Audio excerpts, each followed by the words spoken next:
Assalamualaikum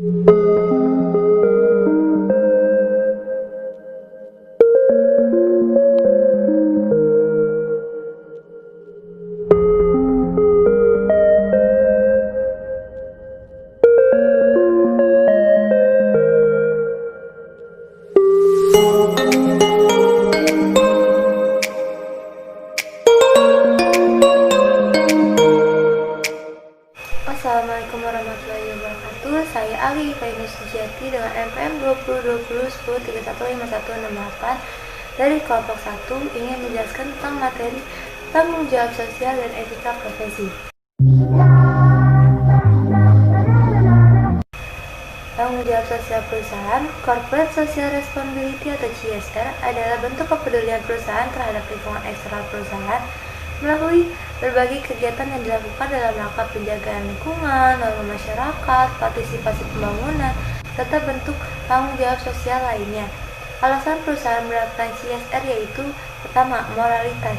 Perusahaan bertanggung jawab kepada pihak yang berkepentingan berkaitan dengan nilai-nilai norma dan keagamaan yang dianggap baik oleh masyarakat. Kedua, pemurnian kepentingan sendiri. Perusahaan bertanggung jawab kepada pihak yang berkepentingan karena kepentingan kompensasi.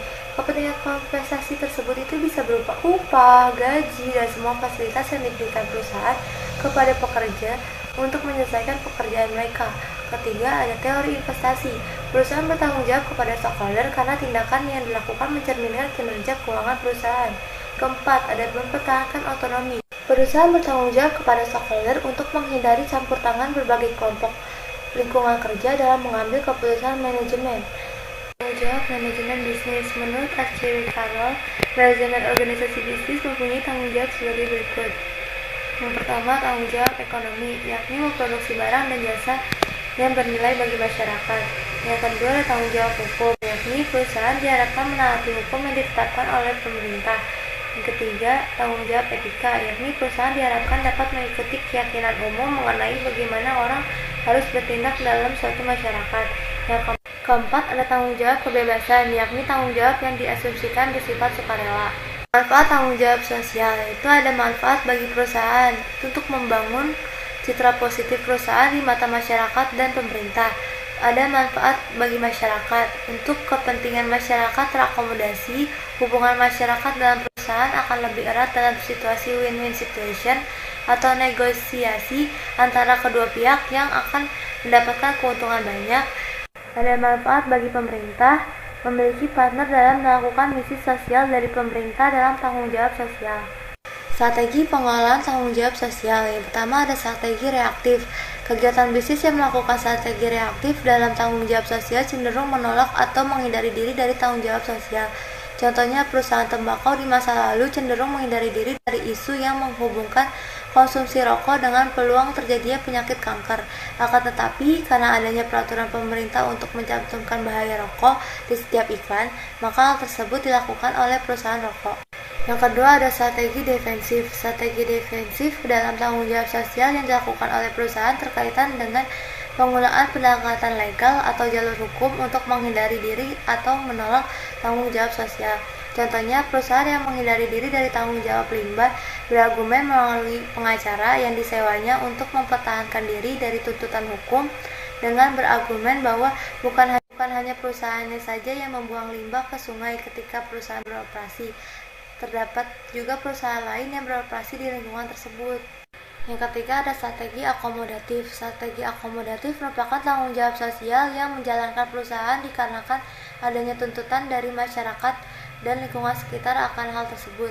Contohnya, perusahaan-perusahaan besar pada era baru dituntut untuk memberikan pinjaman kredit kepada pengusaha kecil bukan disebabkan karena adanya kesadaran pribadi, akan tetapi sebagai langkah akomodatif yang diambil setelah pemerintah menuntut para korporat untuk lebih mementingkan pengusaha kecil.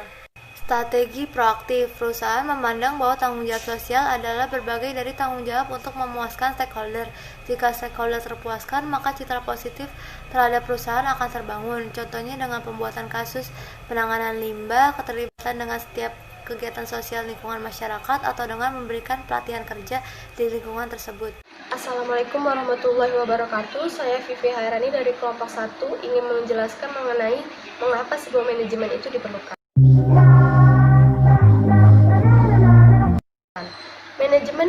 peranan penting dalam setiap gerakan yang kita lakukan agar berjalan dengan lancar, tersusun rapi, dan teratur. Jika tidak adanya manajemen, maka gerakan tersebut tidak akan berjalan sesuai dengan rencana yang kita inginkan. Selain itu, manajemen juga penting dalam dunia organisasi atau bisnis, di mana jika organisasi atau bisnis tersebut ingin mencapai suatu tujuan, maka dalam mencapai tujuannya tersebut kita dibantu dengan manajemen melalui 4 proses, yaitu proses planning. Planning itu maksudnya perusahaan menetapkan sebuah perencanaan beserta strateginya. Yang kedua itu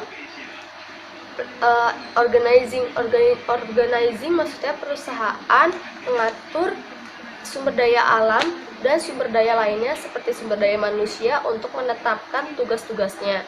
Selain itu juga untuk mengembangkan struktur organisasi tersebut. Yang ketiga, actuating. Actuating maksudnya kegiatan merealisasikan rencana yang telah tersusun sebelumnya.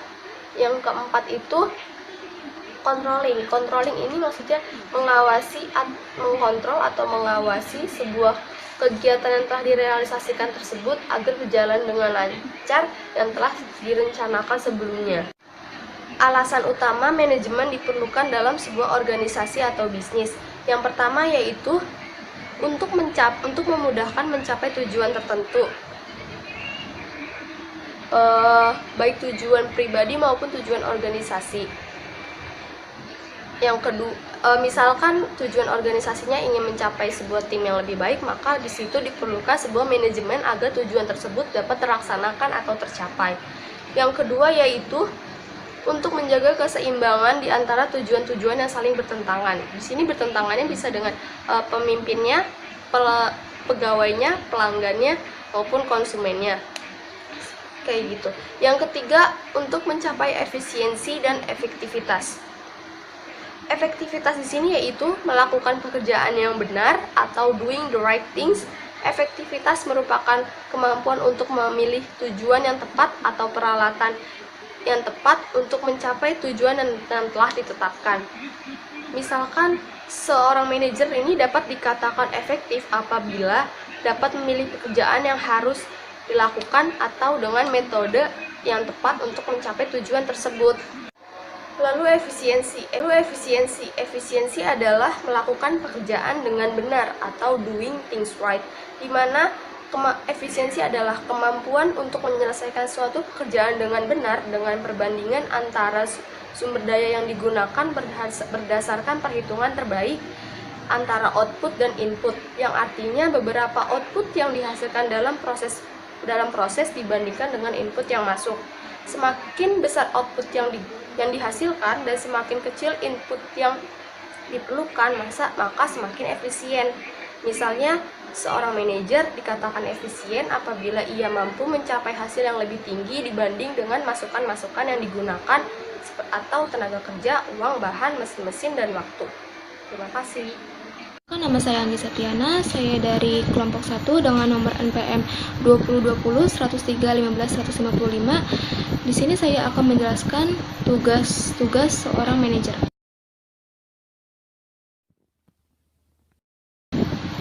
Salah satu tugas atau peran seorang manajer yaitu harus bisa mengatasi konflik yang ada dalam suatu organisasi yang dipimpinnya sehingga setiap konflik itu dapat diselesaikan dengan baik dan tidak ada yang merasa dirugikan. Seorang manajer dalam melakukan tugasnya menjamin ketersediaan, keakuratan, ketepatan, dan keamanan informasi, serta pengaturan organisasi yang baik dan dibutuhkan oleh suatu organisasi untuk mencapai tujuan organisasi, sekaligus meningkatkan eksistensi organisasi di tengah-tengah lingkungannya.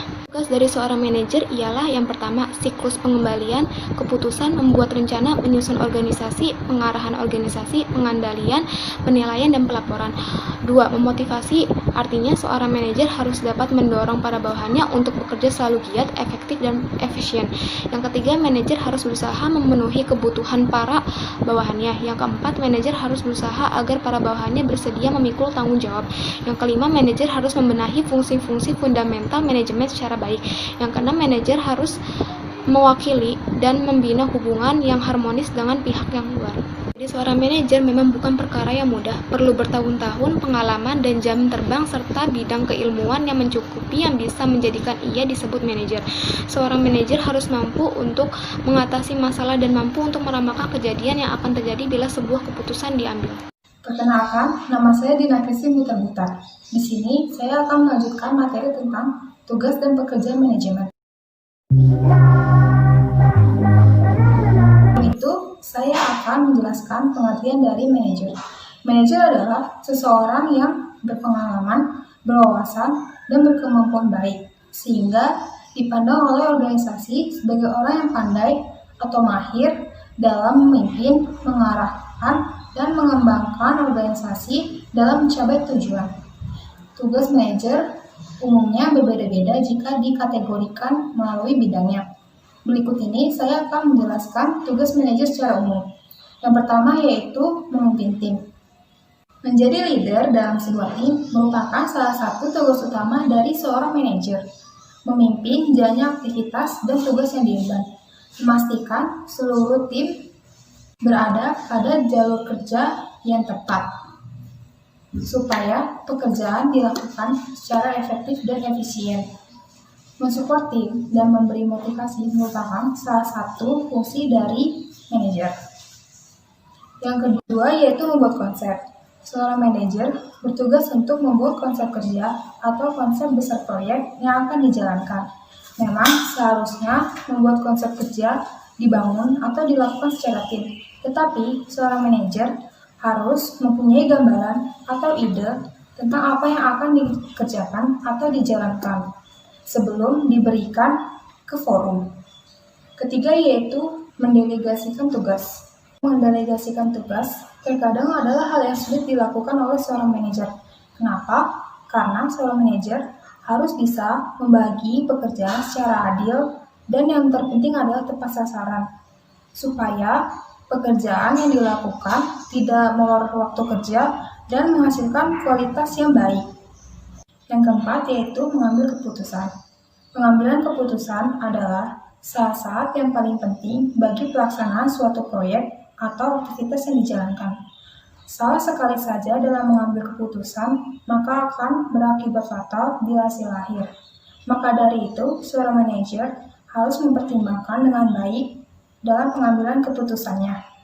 Setelah mendelegasikan tugas kepada tim secara adil dan tepat sasaran, bukan berarti seorang manajer bisa lepas tangan. Kepercayaan memang sangat dibutuhkan di dalam tim, tetapi pengawasan tetap harus dilakukan. Bila perlu, dilakukan evaluasi secara rutin untuk mengetahui laporan hasil kerja yang dilakukan apakah sesuai dengan jalur kerja yang ditetapkan. Yang keenam yaitu meminta pertanggungjawaban dan bertanggung jawab kepada atasan. Pada dasarnya, seorang manajer diberikan tugas oleh atasan untuk memimpin sebuah tim atau organisasi. Maka dari itu, manajer harus melaporkan hasil kerja kepada atasannya. Laporan ini dirangkum oleh laporan-laporan lainnya oleh bawahan. Pekerjaan manajemen lainnya menurut Winardi 2004 terdiri dari 3 tugas utama, yaitu mengelola pekerjaan dan organisasi, mengelola manusia, dan mengelola produksi dan operasi. Yang pertama yaitu mengelola pekerjaan dan organisasi. Tugas ini mengharuskan manajemen untuk memastikan bahwa pekerjaan organisasi yang bersangkutan dilakukan dengan baik dan organisasi itu pun sendiri dikelola dengan baik. Pada setiap organisasi, pekerjaan perlu dimanage dan organisasi perlu dimanajemen. Yang kedua yaitu mengelola manusia.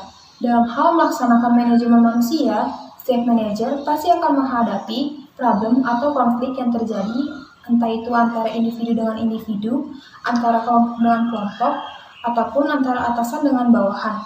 Dalam hal ini, manajer harus memiliki kemampuan mengelola konflik yang ada dengan baik. Yang ketiga atau yang terakhir adalah mengelola operasi dan produksi. Yang ketiga yaitu mengelola produksi dan operasi. Dalam hal ini, tugas manajer yaitu mengelola proses yang digunakan untuk memproduksi output organisasi yang bersangkutan. Istilah dari produksi memusatkan perhatian pada teknologi produksi dan pada arus bahan-bahan di dalam sebuah perusahaan produksi.